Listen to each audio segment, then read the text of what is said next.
नासिन वाक़िया के नासिन वफाकी सलाहकार शहबाज गिल चयो आहे त मुल्क जे थियल तबाही जा ज़िम्मेवार नून लीग जा फिलोसफर आहिनि।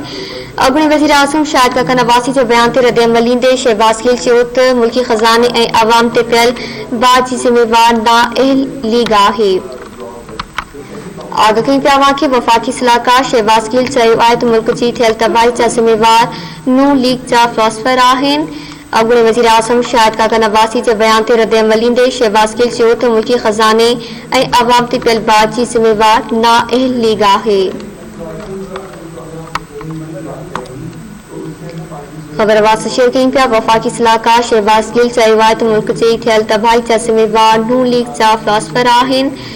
अॻूणे वज़ीर आज़म शाहिद काका नवाज़ी जे बयान ते रद्दअमल ॾींदे शहबाज गिल चयो त मुल्की ख़ज़ाने ऐं अवाम ते पियल बाहि जी ज़िम्मेवार नाअहल लीग आहे।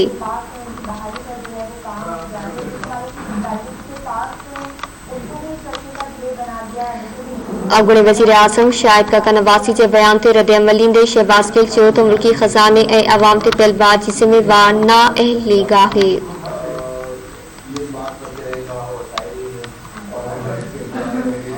आगाही पिया के वफाकी सलाहकार शहबाज गिल चयो आहे त मुल्क जी थियल तबाही जा ज़िम्मेवार नून लीग जा फिलोसफर आहिनि। अॻूणे वज़ीर आज़म शाहिद काका नवाज़ी जे बयान ते रद्दअमल ॾींदे शहबाज गिल चयो त मुल्की ख़ज़ाने ऐं अवाम ते पियल बाहि जी ज़िम्मेवार नाअहल लीग आहे।